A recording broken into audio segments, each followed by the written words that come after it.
All right, we got Roman Reigns from the hated hero to beloved villain. I love Roman Reigns from day one though, so I don't know what they talking about. Now they do be making people go heel, but I knew bro was gonna be that. I already knew. Don't ask me how. I just knew because I liked him. I don't like trash people, man. I like sweet niggas only. Pause. Good at what they do. April 3rd, 2017. The Raw after WrestleMania 33. Roman Reigns stands in the middle of the ring, a man who the WWE has been trying to build up as a conquering hero, and who the higher-ups see as the face of the company. The night prior, Me too! I should have been in the front office, gang. The second wrestler ever to defeat The Undertaker at WrestleMania. If you're not a wrestling fan, you won't understand just how big of a deal... Oh, they let him do that? Chill. They let him beat Undertaker at WrestleMania. That's the only part I don't like about this story, bro. Ain't no way they let him do that, bro. Everything else, I'm cool. Nah, bro, they tripping, bro. The night prior, he became only the second wrestler ever to defeat The Undertaker at WrestleMania. If you're not a wrestling fan, you won't understand just... I damn near hate him for that. Oh, nah, bro. That is. It's a feat that had only ever occurred once prior in over 20 years. And that moment is often touted as the most shocking moment in wrestling history. The script for this night had Roman coming out to say some words about his victory and further cement his top guy status to the WWE universe. But that's not what happened. Instead, the fact... Duh, dumbass, I know that. Nigga. I'm mad they even let that happen. I'm mad they let this nigga win, him get one. What the fuck? That shit is stupid. Neither one of them niggas should have even touched that shit. What the fuck? Fans in attendance boo adamantly at a wrestler who in the story is supposed to be the good guy, but they throw obscenities at him and chant non-stop, not letting him get a word in. They express their utter disapproval for 8 straight minutes as Reigns just stands there. Finally, he says, "This is my yard now." No the fuck I didn't, bitch. I said I'm mad they let him do it too. Nigga, I knew Undertaker broke it, nigga. What are you talking about? I mean, I knew Brock broke it, nigga. I said I'm mad they let him do this shit too, nigga. What the? This shit is stupid. Oh man, I'm pissed, man. Man, crazy. A trope often used. Why would they let 2 niggas win? Who he defeated the night. Why would they let 2 niggas do? Bro, if you think I didn't know Brock Lesnar broke it, bro, you're literally retarded, bro. Just shut up, bro. I knew Brock broke it, bro. Come on, bro. I already knew that, bro. Way to an even louder chorus of boos. Now, professional wrestling has a unique connection with its audience that no other scripted form of entertainment has, and that's because the shows are live and in front of the audience that they're broadcasting to. Imagine in your favorite television show. That's how I feel. That's how I feel right now. I feel like girl. right now, bro. Why would they let him do that, Imagine bro? your favorite. Why would they let her do that, bro? Television show. I mean, why would they let him do that, bro? A character makes Nah, bro. the decision. Nah, bro. This ain't right. This ain't right, bro. Instead- Look. Nah, bro. They let him win too? I damn near gotta go watch that after this. Ain't no way they let him. I did not know they let him win. Instead of just going to Twitter or complaining to your friends, you're able to voice the disdain live as the actors are trying to perform their scripted dialogue and the cameras are rolling. That's something that can only happen in wrestling. Crowd reaction is everything, whether it be cheers or boos, which in wrestling lingo is either called a pop if it's cheers or heat if it's boos. And the worst reaction is no reaction. But in this instance, Reigns is getting a reaction, a huge reaction no less, but not the one that the company, the writers, nor Reigns want to be getting. But why is that? To answer that question, we need to look at Reigns' career in wrestling up to that point, and the reason the fans were rebelling against him. Reigns, whose real name is Joe Anoa'i, is a direct descendant of the Anoa'i family, one of the greatest dynasties in professional wrestling. His relatives include current stars like the Usos and countless WWE Hall of Famers, including Rikishi, Yokozuna, Peter Maivia, the Wild Samoans, and another guy you might have heard of, Yeah. Rock Johnson. The Anoa'i family had more great wrestlers come out of it than just about any other family in history. Wrestling was in Joe's blood, although Joe didn't start training right away, focused instead on American football, which he And that boy was bad at football. I just seen his highlights on TikTok. That boy was bad at football, I'm not gonna lie. Even making several practice squads in the NFL, but when his football career ended, he decided to get into the family business. In 2010, he used to be fat though. I ain't gonna lie. He really cut some weight. He used to be a little bigger. He had that stomach on him. Through his connection at WWE, his impressive athleticism, and his physique, he signed a developmental deal at Florida Championship Wrestling, the developmental territory for WWE. Reigns was given the name of Roman Leaki, an ode to his Samoan roots. He wrestled some matches in FCW while receiving his initial training from 2010 to 2012. What's FCW? Early in his development, WWE brass saw something big in Joe and repackaged him as Roman Reigns. He wrestled a few matches in the new developmental territory NXT before joining the main roster alongside fellow FCW alums Dean Ambrose and Seth Rollins. The best group ever. The best group ever. As part of The Shield. The Shield would go on to be one of the greatest stables in wrestling history. Come on, bro. It was originally pitched at the time by WWE champ CM Punk to be his mercenaries, and the initial plans included Ambrose, Rollins, and Cassius Ohno, better known on the independent circuit as Chris Hero. But WWE decided to add their new pet project instead, Reigns, who they already saw as a candidate to be the future face of the company. They debuted in the main event of Survivor Series 2012 to take out Ryback, so Punk could retain his title. They were originally mercenaries claiming to seek justice. Though heels in their actions, they often got incredible reactions from the fans. This was because there were three unique characters acting as a unit whose intentions were unclear, but they had laid havoc everywhere they went and were booked incredibly strong. Reigns originally played the role as the brooding muscle of the group, while Rollins was the architect, and Ambrose was the unhinged, unpredictable one. One unique attribute of the group was that they never came through the entrance ramp like other wrestlers, but rather came through the crowd. This showed they were outsiders, but also garnered a connection with the audience, as they weren't separated by any barriers. They were coming from the same place as the fans, meaning fans could be inches away from the Shield, something that would be near impossible on television shows. Compared to Seth Rollins and Dean Ambrose, two beloved veterans who made their names on the independent scene and were well seasoned in the ring and on the mic, Reigns was extremely raw. But because of his stablemates, he was very well protected. His lack of experience was never highlighted by long stints in the ring, but rather by short periods in tag matches where he could dominate with limited exposure. This was a smart way to handle the early booking of Roman, as there were countless examples of wrestlers who were given too much time in the ring and their lack of experience was evident. As the Shield dominated, they did not lose any matches in their first 6 months on the roster. Reigns was protected heavily, not having his first singles match on television until almost a year into his run, when he defeated Daniel Bryan by disqualification. Bryan was someone who the fans adored, even if WWE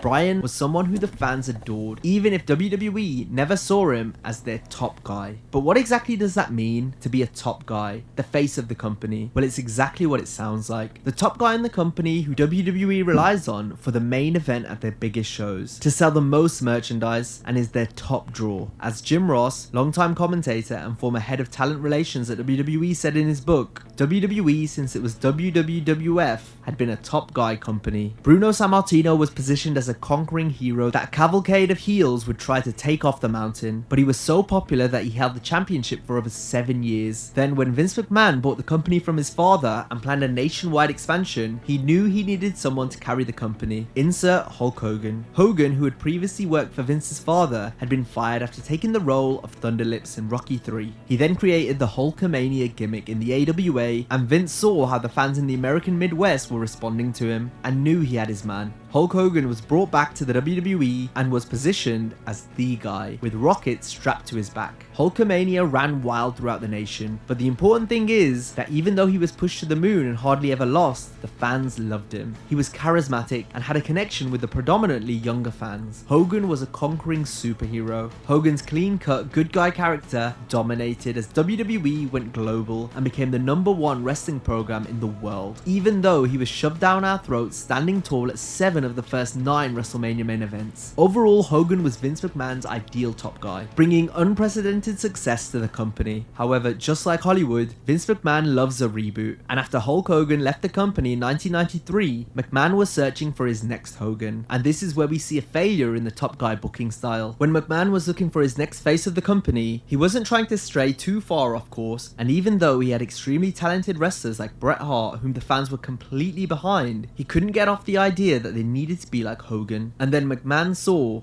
Lex Luger. Lex Luger was tan, jacked, and most importantly, American. Luger, who had previously wrestled in the company as a heel named the Narcissist, was given the all-American gimmick, wearing trunks that were emblazoned with the stars and stripes, and body-slamming champion Yokozuna on board a World War II ship is a moment that screams, this is the top guy now. He began a tour across the country in a bus labeled the Lex Express. He would greet fans and shoot a music video to a song called I'll Be Your Hero. This is an obvious example of the WWE telling the audience who their hero should be. But the issue was, the fans just didn't like Lex. In the same way they liked Hogan. They wouldn't boo him, but the support behind Bret Hart was just greater than the support behind Lex. And his limited in-ring ability and lack of charisma compared to Hogan made the fans, well, feel indifferent. For this reason, and probably with some concern due to the 1994 steroid trial of Vince McMahon, Luger never won the belt. And after losing at WrestleMania 10, where Bret Hart ended up capturing it, he quickly fell down the card before he left the company. This demonstrates that the fans aren't just going to like who the WWE tells them to like. As wrestling fans are part of the show, they can form their own opinion, such as how they forced WWE to change the main event match of WrestleMania 30 and convinced the bosses to put in Daniel Bryan, who organically was able to become... Damn, no, so steroids be causing heart attacks and shit?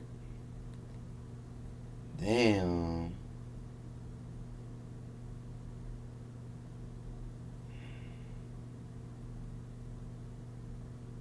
Damn, that's crazy.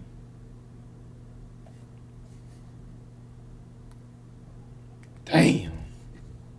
Man, I bet. Become the most over guy in the company, even though WWE never saw him or booked him as their top guy. But the fans were able to change the story. It shows just how much the company believed in Reigns early on, that he didn't lose to Bryan in his first ever singles match. As the Shield progressed, they ended up working for the Authority and being heels, but the fans were still behind them. And when they eventually abandoned the Authority and became babyfaces in 2014, Reigns took more of a leadership role, further showing the fans that he was the member of the group who the WWE saw as the future face of the company. Another example of how much the company believed in Reigns was at the 2014 Royal Rumble, where he had 12 eliminations, breaking Kane's previous record from 2001. The fans didn't love this, but as part of the Shield, Reigns was getting mostly positive reactions. The Shield were extremely popular, and as much as fans like to bash WWE creative, they did a great job with the Hounds of Justice, introducing 3 unknowns and making each of them credible. I bet you like it hurt.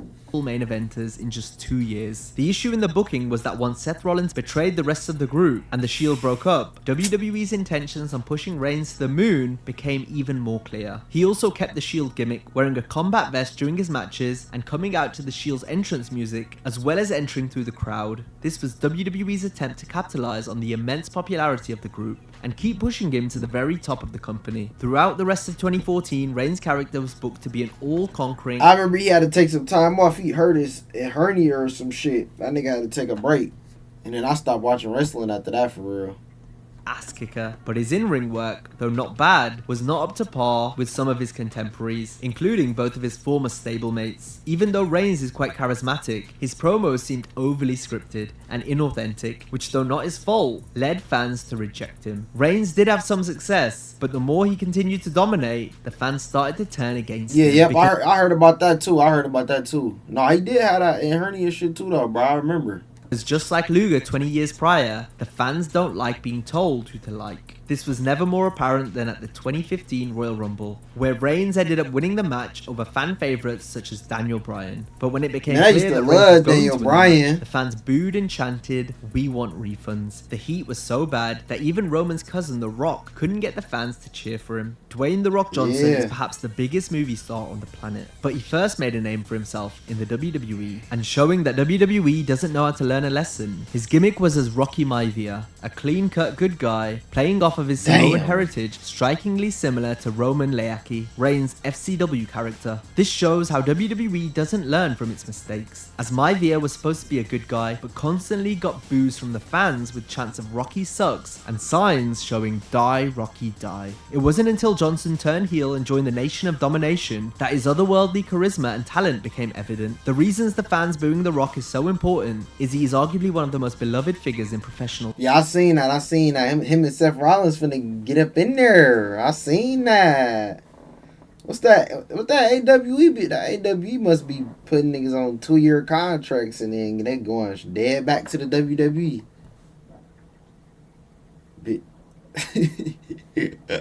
Wrestling. It was clear to the fans that WWE was trying to use The Rock to get some shine on Reigns, and the fans were not having any part of it. And this wasn't the good kind of heat, when a heel riles up the fans so they hate him. This was go away heat, because the fans didn't want to accept that Reigns was their top hero, even though in the storyline, that's how he was being represented. After failing to win at WrestleMania 31, Reigns rode out the year in similar fashion, and went on to main event WrestleMania 32 against Triple H, who was supposed to be the clear heel, the head of the authority who constantly got in Reigns' way, trying to screw him at every turn. Another example of wrestling loving a reboot. It's a similar story to the one Triple H's real-life father-in-law Vince McMahon had played to rocket Stone Cold Steve Austin to be his top guy during the Attitude Era. While that feud is often considered the greatest in wrestling history, the rehash was not so successful, as even though he was being booked as the underdog fighting the corrupt authority, Reigns received a lot of heat during the match at Mania.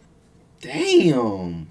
Yeah, AWE do be similar, a little bootleg. It's similar bootleg, I ain't gonna lie.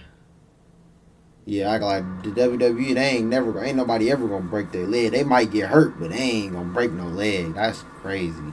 Yeah, they tripping over there. Yeah, with loud chants of Roman sucks while fans cheered for the supposed heel Triple H. Fast forward to WrestleMania 33, where he defeated The Undertaker, the inciting incident for the start of this video. A year after that, he main evented WrestleMania 34 against Brock Lesnar, and even though Lesnar defeated Reigns, it took 6 F5s, and the crowd weren't happy, with herds of fans leaving the stadium early because none of the guys in the main event were who they wanted. One important thing to note is that even though crowds tended to boo Reigns out of the building, he was still a huge global star who had great merchandise sales and particularly appealed to children. This was the reason he continued to be booked in prominent roles, and why, like his closest contemporary John Cena, Vince McMahon and WWE Creative refused to turn him heel. Cena is an example of a top guy who a large segment of the fans hated. Off the crowd, mainly grown men would chant Cena sucks, and the women and children would chant let's go Cena. But even though a large segment of the fans had disdain for him, he was still booked as the face of the company because his merchandise sales and draw were big enough. And therefore, along with the fact that Vince McMahon can be persistent to a fault, WWE didn't turn Roman heel during this period. However, the fact that he sold shirts didn't stop the live crowds from continually pushing against him, and the fans at home from tuning out. Because of this, the WWE booked several Shield reunions so he could get a rub from his former stablemates. He said he can't hear.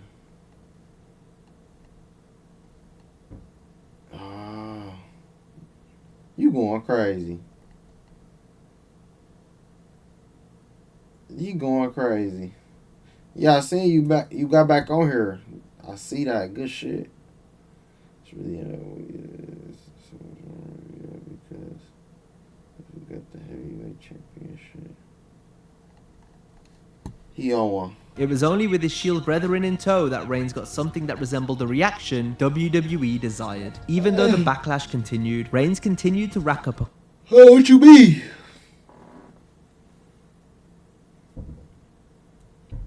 Oh yeah, you going crazy.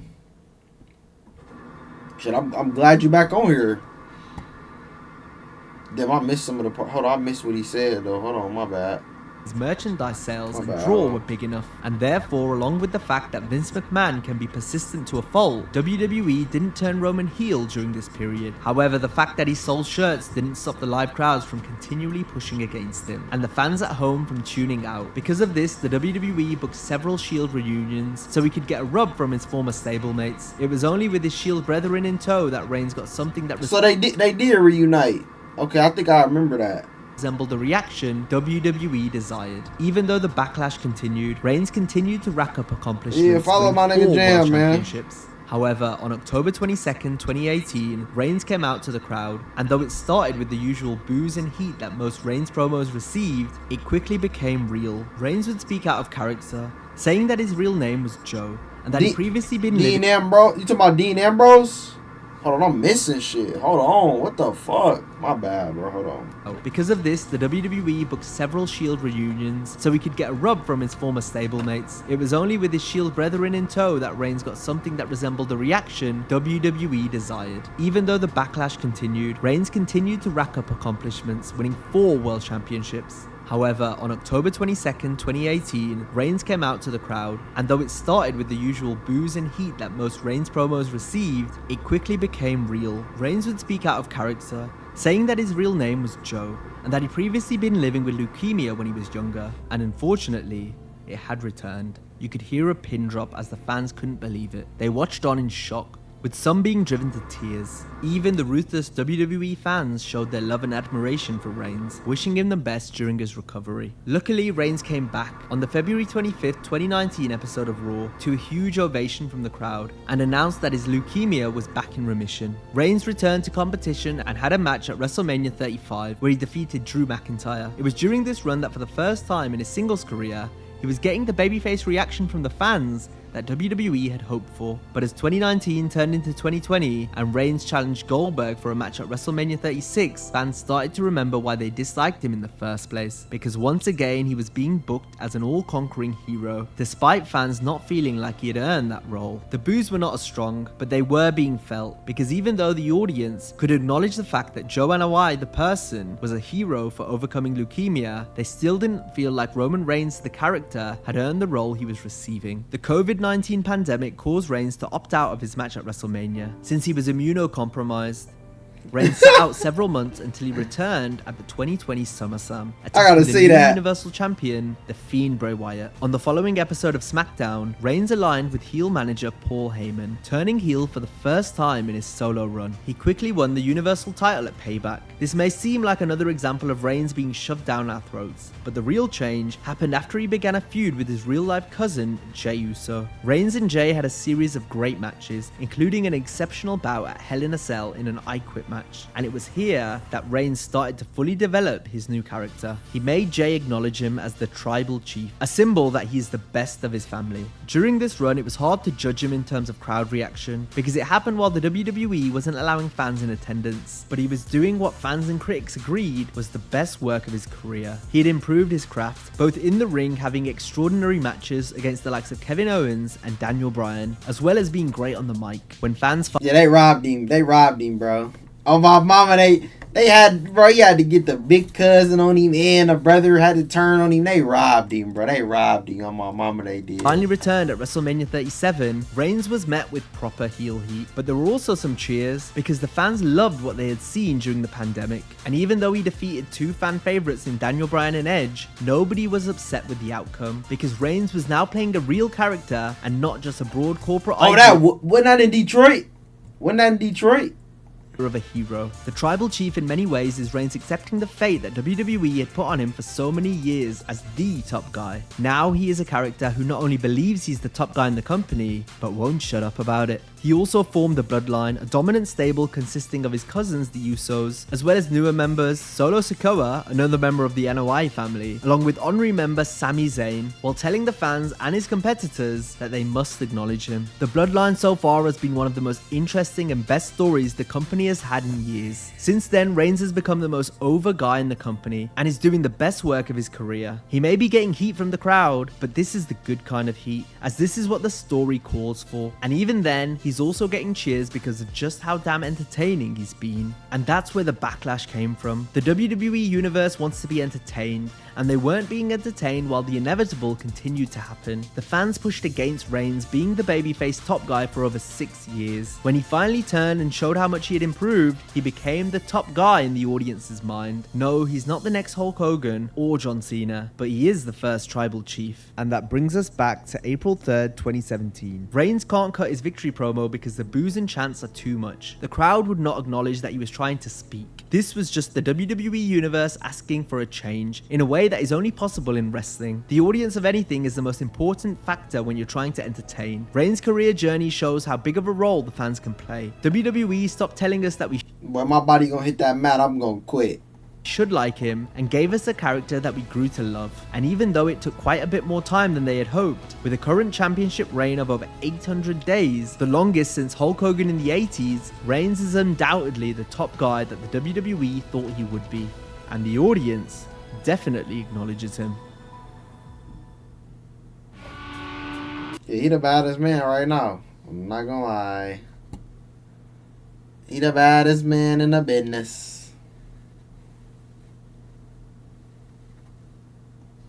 He the baddest guy in the business.